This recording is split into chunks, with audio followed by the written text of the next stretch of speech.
জয় জয় রাধা মাধব জয় জয় সীতারা শ্রী গুরু শরণ গৌর শরণ জয় জয় রাধা মাধব জয় জয় সীতারা।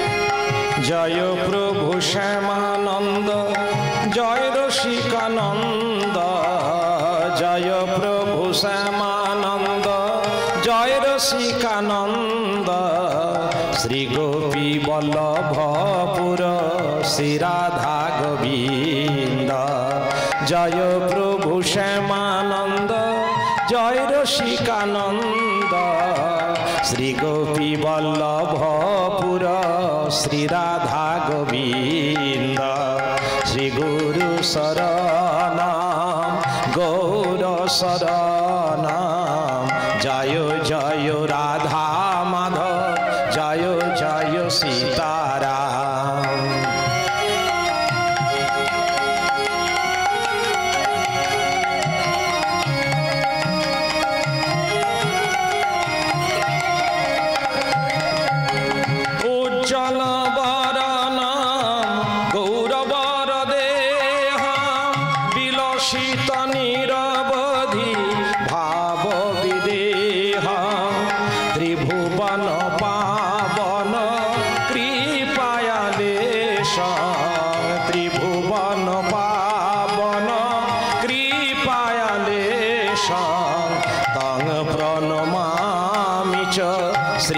সচিনন্দন তং প্রণমামি চ শ্রী সচিতনয়ং শ্রী গুরু শরণম গৌর শরণম জয় জয় রাধা মাধব জয় জয় সীতারাম।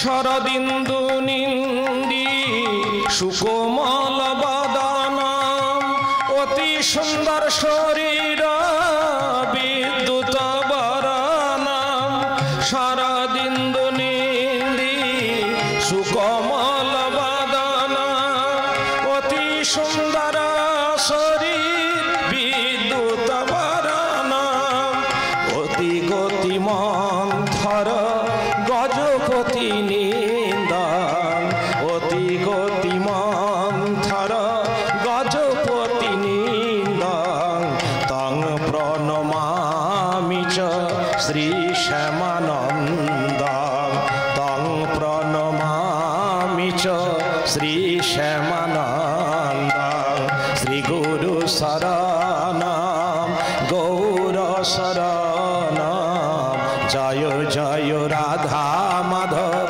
জয় জয় সীতারাম।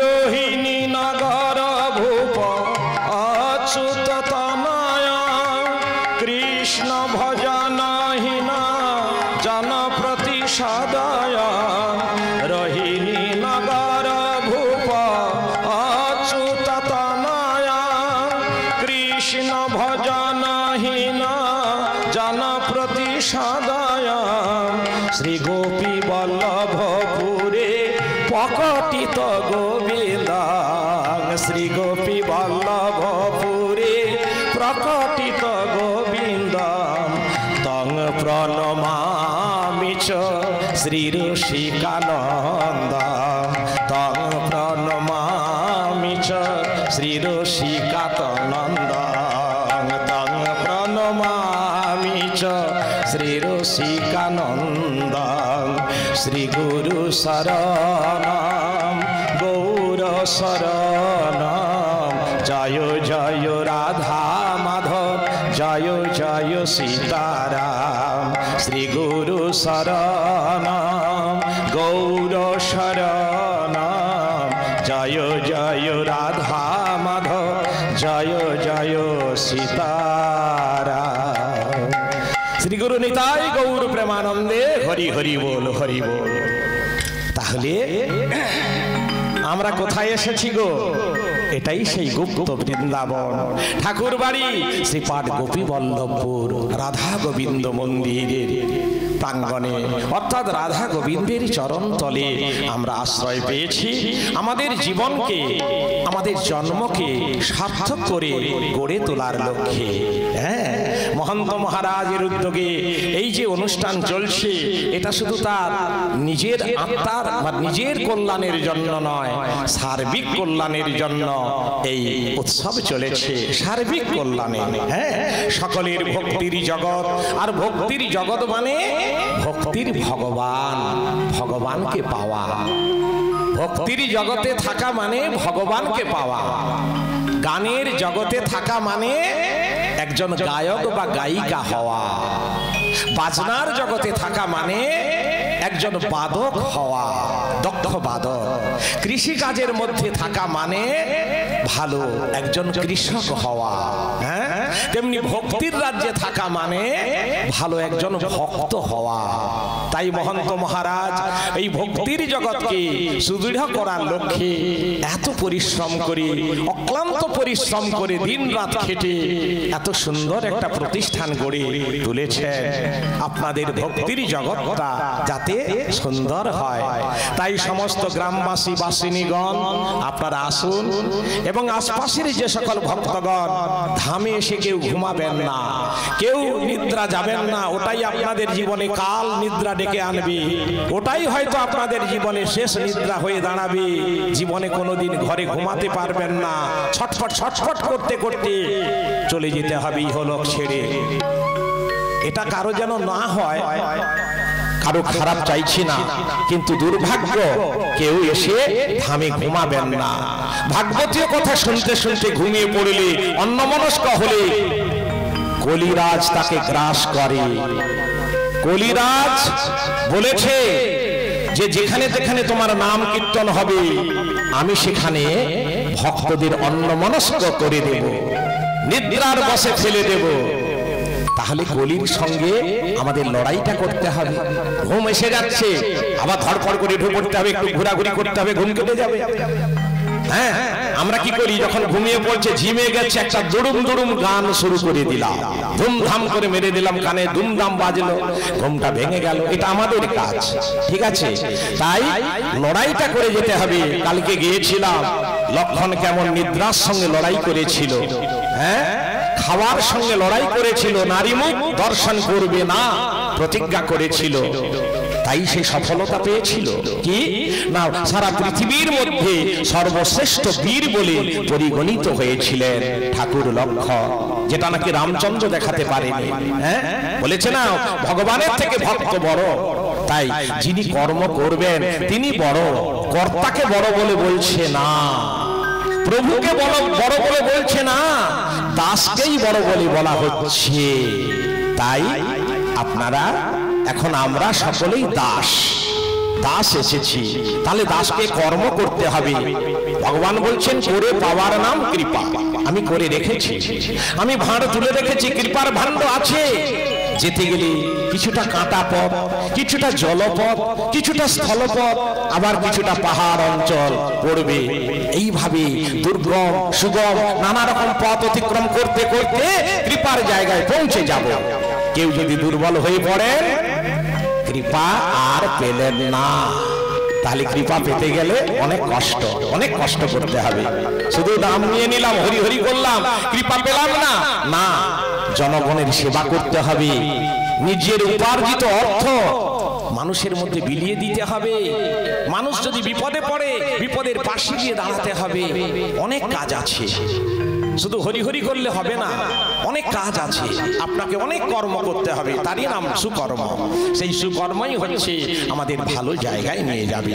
যেটা করেছিলেন রসিকানন্দ প্রভু, যেটা করেছিলেন শ্যামানন্দ প্রভু, শুধু হরি হরি করেননি, রাধে রাধে করেননি, সাথে সাথে অনেক সমাজের সেবা করেছিলেন। একটা পাগলা হাতি এসেছিল, অনেক মানুষকে সে ধ্বংস করেছে, সেই পাগলা হাতিকে বশ করেছিলেন আমার রসিকানন্দ প্রভু নামের প্রভাবে। তাহলে কত মানুষকে মেরেছিল, কত ঘর বাড়ি তছনছ করে দিয়েছিল, কত চাষ নষ্ট করেছিল, সেই পাগলা হাতিকে মারলো না কেন? মহাপ্রভু বলেছিলেন সত্য যুগে আমি অস্ত্র ধরেছি, ত্রেতা যুগে অস্ত্র ধরেছি, দাপর যুগে অস্ত্র ধরেছি, কলি যুগে আমি অস্ত্র ধরব না, প্রেম হবে আমার একমাত্র অস্ত্র। তাহলে রসিকানন্দ যদি ওখানে একটা রাইফেলধারীকে ডেকে বলেন ওকে গুলি করে মারো, তীর কাঁড় দিয়ে ওকে তীরবিদ্ধ করো, এটা কি বলেছিলেন? না। যেহেতু মহাপ্রভু বলেছেন প্রেম অস্ত্রের দ্বারায় পাষণ্ড দলন হবে, একমাত্র প্রেম, আর সাথে থাকবে নাম, নাম হচ্ছে শক্তি জগাবে, সামনে থাকবে ভালোবাসা, পেছনে থাকবে হরিনাম, হরিনাম হচ্ছে শক্তি, মাথায় থাকবে গুরু কৃপা। রসিকানন্দের সবটাই ছিল গুরু কৃপা, শ্যামানন্দের আশীর্বাদ, আশীর্বাদী হাত মাথায় ছিল রসিকানন্দের উপরে, আর মনে তার শুদ্ধা ভক্তি, আর আর ব্যবহারটি ছিল প্রেমপূর্ণ ব্যবহার। রসিকানন্দ যখন নাম করতে করতে চলেছেন, উচ্চেশ্বরে হরি নাম করছেন, বাবাজি যেও না, বাবাজি ওই ও মেরে ফেলবে, ও মেরে ফেলবে, যেও না, ওদিকে যেও না, ও পাগলা হাতি, ওর জ্ঞান নেই। তবু হরিনাম বন্ধ করেনি, চলে গেল। পাগলা হাতি হাঁ হাঁ করে ছুটে এলো, আর রসিকানন্দের কাছে এসে মাথাটি নত হয়ে গেল। সেই পাগলা হাতি, এটা তো মিথ্যে কথা নয় বাবা, পাগলা হাতিকে কানে মন্ত্র দিল, সে স্থির হয়ে গেল, উন্মাদনা কেটে গেল, এবং সেই হাতির পিঠে চড়ে বিভিন্ন জায়গায় ভ্রমণ করতে লাগলো। ছিল সে খুনি, সে অনেক মানুষকে খুন করেছে ওই পাগলা হাতি, আজ সে দাস হয়ে গেল, প্রভুর দাস। ভাবুন এই প্রেমের কি গুণ, প্রেম অস্ত্র এত মারাত্মক, যেটা মহাপ্রভু বলেছেন গোলাগুলিতে হবে না, ভালোবাসার দ্বারাই হবে, প্রেমের দ্বারাই হবে। তাই প্রেমের দ্বারাই জয় করতে গেলে ওই রসিকানন্দ প্রভুর পথ অনুসরণ করতে হবে। সাংঘাতিক, মানে যাই তাই তিনি ছিলেন না, শ্যামানন্দ প্রভু, রসিকানন্দ প্রভু। তাই আমরা এই ঘরের দেবতাকে ভুলে গিয়ে বৃন্দাবনে সময় কাটাই, নবদ্বীপে সময় কাটাই, মায়াপুরে ইস্কনে গিয়ে সময় কাটাই, পুরীধামে সময় কাটাই, তার বেলায় টাকা পয়সা খরচা করে চলে যায়। কিন্তু ঘরের ঠাকুর রসিক মুরারি, ঘরের ঠাকুর শ্যামানন্দ প্রভু, এদেরকে আমরা আদৌ কেউ বিবেচনায় আনি না, এদেরকে নিয়ে কেউ আমরা গবেষণা করি না। যদি প্রকৃত করতাম তাহলে এই গুপ্ত বৃন্দাবনটা এমন ফাঁকা ফাঁকা লাগতো না। আজ থেকে প্রায় 32-33 বছর আগে রসিক রসায়ন ক্যাসেট, শ্রীকৃষ্ণ চৈতন্য প্রভু নিত্যানন্দ, হরে কৃষ্ণ হরে রাম শ্রী রাধা গোবিন্দ, এই নামের ক্যাসেটগুলি তিনি আমাকে দিয়ে প্রকাশ করিয়েছিলেন। সেই নামের ক্যাসেট ভোরবেলা প্রভাতিতে আমি বাজাতাম, অস্থায়ী বেতার তরঙ্গে 30-35 কিলোমিটার দূরের মানুষজন শুনতেন। ভোর 4টা থেকে শুরু করতাম, তো বহুদিন চলেছিল সেই মহানাম যজ্ঞ, নবকুঞ্জ এবং অস্থায়ী বেতার তরঙ্গে হরিনাম বিতরণ। এমন জঙ্গলাকীর্ণ কিছু জায়গা আছে, রেডিওতে শোনা যাচ্ছে, সেখানে আমরা হয়তো পৌঁছাতে পারছি না। বিজ্ঞানের যুগে এমন ব্যবস্থা, আর এখানে জনসমুদ্র, একটা তিল ধরাবার জায়গা ছিল না। এই বড় এত বড় বাগান, এই গুপ্ত বৃন্দাবনে, এখানে কোনো দোকান পাতবার কোনো জায়গা ছিল না। হ্যাঁ, অন্যত্রে দোকানপাতি সরানো হয়েছিল, এমন একটা সময় ছিল। তো আমি অনুরোধ করব আবার সেই দিনটাকে ফিরিয়ে আনুন। আপনি, আমি, আমরা সকলেই পারি সেই জনসমুদ্রের মধ্যে এই হরিনামকে নিয়ে যাওয়া। চলো। রসিক শেখর প্রেমের ঠাকুর, এ দাসে করুণা কর রসিক ঠাকুর প্রেমের ঠাকুর রসিক শেখর প্রেমের ঠাকুর এ দাসে করুণা